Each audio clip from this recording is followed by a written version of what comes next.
Okay, good morning students. We are starting the next topic from work energy and power. That is about your principle, or you can say the law of conservation of energy. Law of conservation of energy ये कहती है कि कोई भी energy ना तो create की जा सकती है ना ही डिस्ट्रॉय की जा सकती है. Law of conservation of energy stands with if the energy is neither being created nor be destroyed. तो पर हम जब बात करते हैं फिजिक्स में तो हमारे लिए अभी हमने कल की क्लास में डिस्कस किया था कि दो एनर्जीज होती हैं, एक होती है पोटेंशियल, एक होती है काइनेटिक. तो इस कॉन्सेप्ट को ही ध्यान में रखते हुए हम लोग अपनी एनर्जी को डिफाइन करेंगे. सबसे पहले तो हम एक्सपेक्ट करते हैं कि एक ऑब्जेक्ट है जो एक सर्टेन हाइट पे रखा गया है from the ground. Let the mass of this object is m kg and the total height is your h. ठीक, ये इसकी पहली कंडीशन है. This is at position A. यदि ये ऑब्जेक्ट ऊपर से नीचे गिरता है तो हम ये मानते हैं कि वो तो ऊपर आया था और गिरा तो सीधे नीचे, पर हम ये एक्सपेक्ट करते हैं कि इसकी एक मिड पोजीशन भी आ रही है और फाइनली वो नीचे गिरेगा. तो हमारे लिए एक पोजीशन B होगी और एक पोजीशन C होगी. Clear? Let me say that कि the object displaces from A to B by x distance. तो नीचे से ऊपर उसकी कितनी हाइट बचेगी? That is h minus x. ठीक, तो हम सबसे पहली कंडीशन लेते हैं कि एट पोजीशन A यदि ऑब्जेक्ट ऊपर सिर्फ रखा हुआ है तो ऐसे समय पे सिर्फ रखी हुई वजह से, because it is just being kept at that certain height, तो वो मतलब मूव नहीं कर रहा है. यदि वो मूव नहीं कर रहा है इसका मतलब पोजीशन A पे उसकी काइनेटिक एनर्जी जीरो, पर पोटेंशियल एनर्जी हमें मिलेगी and that is your mgh. हमने मास भी m लिया है, acceleration due to gravity g होती है और हमारे इस ऑब्जेक्ट की हाइट कितनी है? h. इस पोजीशन पे total energy that means kinetic plus potential will be 0 plus mgh. That means total energy will be mgh. Clear? अब ये बात law of conservation of energy में हमें कैसे समझानी? हमें ये समझाना है कि जितनी एनर्जी पोजीशन A पे थी उतनी ही पोजीशन B पे भी मिलेगी, उतनी ही C पे भी मिलेगी. तो अब आते हैं हम at position B. B position पे ऑब्जेक्ट ने अपना डिस्प्लेसमेंट किया है x. तो चला है because it has been move displace, इसका मतलब उसके अंदर काइनेटिक एनर्जी प्रिवेल कर रही है. तो सबसे पहले हम काइनेटिक एनर्जी निकालते हैं. Kinetic energy is your half mv square. पर हमें नहीं पता कि उसकी वेलोसिटी कितनी है, तो हम क्या करते हैं? वेलोसिटी का फॉर्मूला यूज करते हैं. That is your v square is equals to u square plus 2as. Initially object सिर्फ रखा हुआ था तो इनिशियल वेलोसिटी जीरो हो जाएगी. तो v स्क्वायर की वैल्यू कितनी हो जाएगी? 2as. s is the displacement. कितना चला वो? x. इसे हम x मान लें और एक्सेलरेशन को हम लोग ग्रेविटी के रिस्पेक्ट में मानेंगे तो that will be taken as g. हमें v स्क्वायर की वैल्यू यहाँ रख सकते हैं तो काइनेटिक एनर्जी कितनी हो जाएगी हमारी? Half m v square 2gx. 2 से 2 कैंसिल, काइनेटिक एनर्जी कितनी बन गई? mgx. अभी तो हमने सिर्फ काइनेटिक एनर्जी निकाली. अब हम बात करते हैं पोटेंशियल एनर्जी की. पोटेंशियल एनर्जी का मतलब होता है mass into acceleration due to gravity and the height from the ground. अब पोजीशन B पे उसकी हाइट कितनी बची हमारे पास? h minus x. एक्सपैंड करें mgh माइनस mgx. अब टोटल एनर्जी की बात करें तो total energy means kinetic plus potential. Kinetic energy हमने कितना निकाला? mgx plus potential energy mgh minus mgx.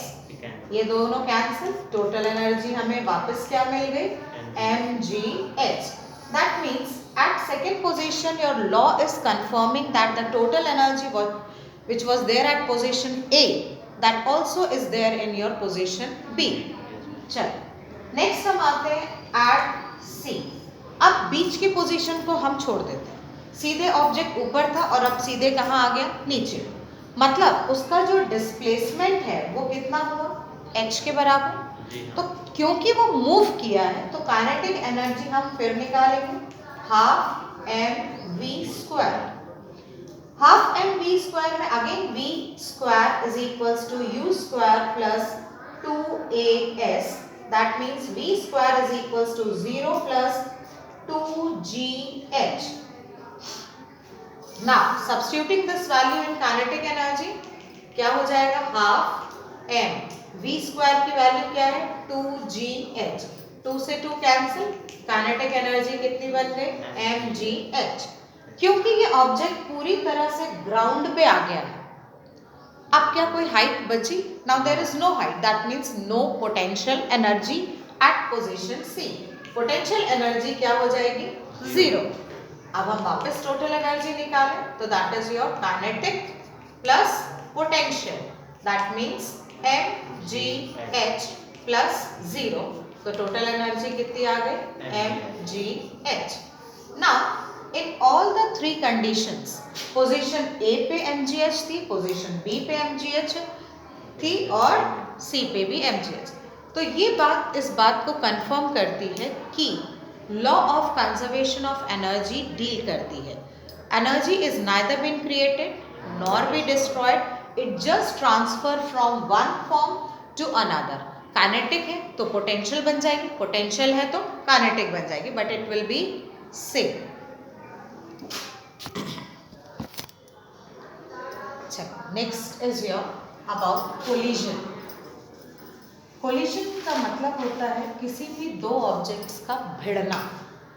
When two objects get collided then the process और that happening is called as collision. Collision दो तरह के होते हैं, एक कहलाता है इलास्टिक कोलिजन और दूसरा कहलाया जाता है इनइलास्टिक कोलिजन.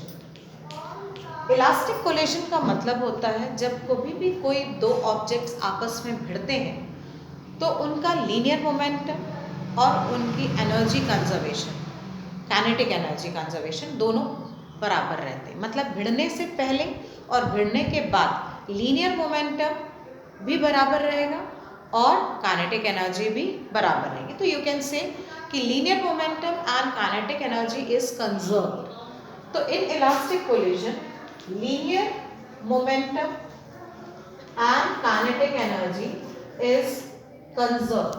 ये एक जैसी रहती है, या आप ये कह सकते हो कि भिड़ने से पहले और भिड़ने के बाद बराबर रहती है. पर इनइलास्टिक कोलिजन का मतलब होता है जिसमें लीनियर मोमेंटम तो कंजर्व्ड रहता है, is conserved, but kinetic energy में चेंजेस आते हैं. तो ये दो तरह के कोलिजन पार्ट्स होते हैं. हमें इस टॉपिक में वन डायमेंशन इलास्टिक कोलिजन कैसे होता है ये हमें बताना है. क्लियर? तो कोलिजन की यदि हम बात करते हैं तो this is your one dimension elastic collision. Okay, in this condition हम ये मानते हैं कि हमारे पास दो ऑब्जेक्ट्स हैं, एक m1 एक m2. ठीक, ये अपनी इनिशियल वेलोसिटी u1 से चल रहा था, ये अपनी इनिशियल वेलोसिटी u2 से चल रहा है. दोनों आपस में एक जगह पे भिड़ते हैं, दोनों आपस में एक जगह में कोलाइड करते हैं और कोलाइड करने के बाद ये दोनों अलग हो जाते हैं. ठीक, ऐसी कंडीशन में there is an energy transformation from mass 1 to mass 2, particularly at the point where the collision takes place. And secondly जब ये अलग होते हैं तो अब इनकी वेलोसिटी बन जाती है v1 और बन जाती है v2. तो इन दिस कंडीशन और in this particular topic we have to find out the final velocities in one dimension elastic collision. पहले तो हम इस बात को क्लियर करते हैं कि लीनियर मोमेंटम और काइनेटिक एनर्जी दोनों की क्या थी, सेम थी. तो सबसे पहला कॉन्सेप्ट है लीनियर मोमेंटम का। लीनियर मोमेंटम की यदि हम बात करें तो मोमेंटम का फॉर्मूला होता है मास इनटू वेलोसिटी। तो बिफोर कोलिजन, भिड़ने से पहले, it was m1u1 plus m2u2। After collision, भिड़ने के बाद, after collision it becomes m1v1 plus m2v2। Clear? ये बात हमें क्लियर है कि ये दोनों लीनियर मोमेंटम बराबर है। अब लीनियर मोमेंटम के बाद हम बात करते हैं किसकी? Kinetic energy. तो बिफोर कोलिजन काइनेटिक एनर्जी कितनी होगी? हाफ m1u1 का स्क्वायर प्लस हाफ m2u2 का square, that is equals to half m1v1 का स्क्वायर प्लस हाफ m2v2 का स्क्वायर। क्लियर? हम अपनी इस सेकेंड इक्वेशन में, सेकेंड काइनेटिक एनर्जी में हाफ को कॉमन ले लें तो क्या बचेगा हमारे पास? m1u1 square plus m2u2 square which is equals to m1v1 square plus m2v2 square. Now हमारे मासेस को हम कॉमन करते हैं। मासेस जो एक है वो एक तरफ आ जाए और दो वाले एक तरफ जाए, तो that means it will be m1u1 square minus of m1v1 square which is equals to m2v2 square, और ये इधर आएगा तो m2u2 square। दोनों में हम मासेस कॉमन ले सकते हैं। Masses common